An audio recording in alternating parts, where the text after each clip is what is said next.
Many witnesses take the stand to refute points of prosecution. Atlanta Constitution, August 13, 1913.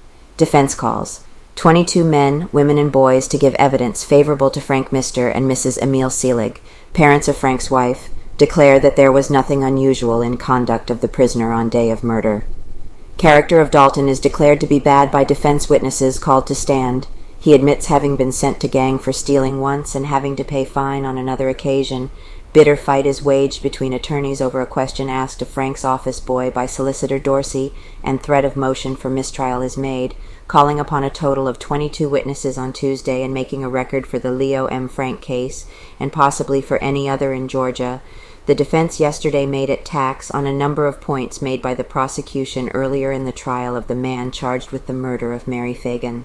The day was spent in all but one or two instances in a steady hammering at the prosecution, or to change the simple to a ceaseless stirring up of new points, so as to muddy the entire case and make the points of the state unrecognizable. When Solicitor Hugh Dorsey on cross-examination asked Philip Chambers, Frank's former office boy, if the superintendent had not made improper advances to him and threatened him to fire him if he did not yield, a bitter fight was started. Attorneys Luther Rosser and Reuben Arnold declared that such evidence was grossly prejudicial and irrelevant, and that if the solicitor ever tried to introduce it again, the defense would at once make a motion for a mistrial. Dorsey wanted to impeach Boy. The evidence was ruled out, but not before the boy had denied that Frank ever made advances to him, and the solicitor had asked him if he would deny that he had gone to J.M. Gant, a former bookkeeper, and asked his advice about what to do.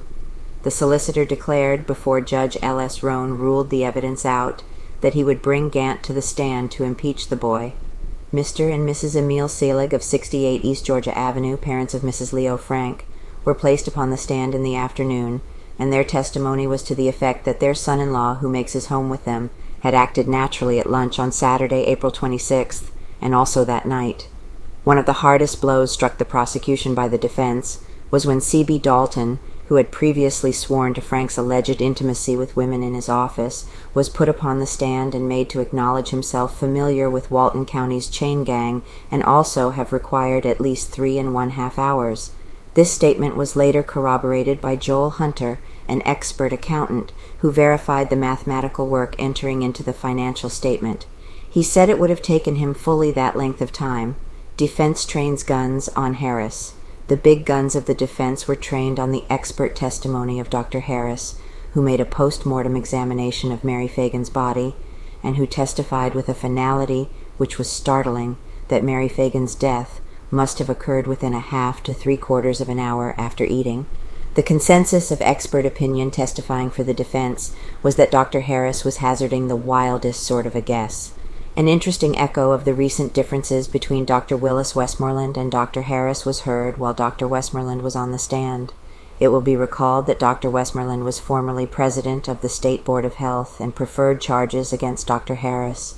When the board failed to remove him, Dr. Westmoreland resigned.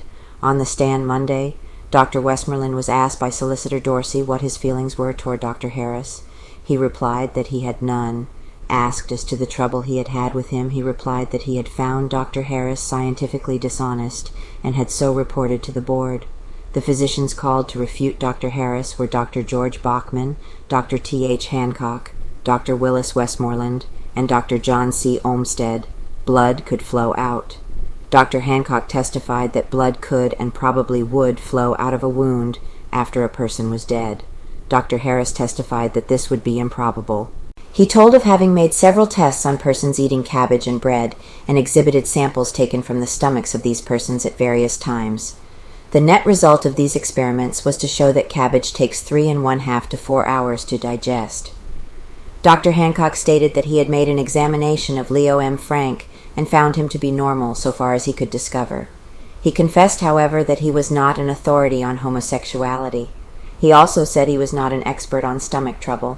Dr. Willis Westmoreland stated in reply to a hypothetical question that if a physician made a post-mortem examination for one side in a litigation and failed to preserve the samples from which he had made microscopical examinations so that the other side could have the advantage of making similar examinations, it would be against the ethics of the profession and contrary to good practice. It was a rule, he said, to lay aside a part of all specimens. Speaking of the conclusion of Dr. Harris that Mary Phagan had been violated, the question was again stated hypothetically. Dr. Westmoreland said, "It is about the wildest guess I ever heard of." Dr. Westmoreland stated that he had made an examination of Frank and found him to be normal. In reply to question by Solicitor Dorsey to the effect that many inverts are otherwise normal, he replied that they were. "There are 3 classes of inverts, are there not?" asked Mr. Dorsey. "I should say there were nearer 40, was the reply. Dr. J.C. Olmsted's testimony was along practically the same lines as that of Dr. Westmoreland.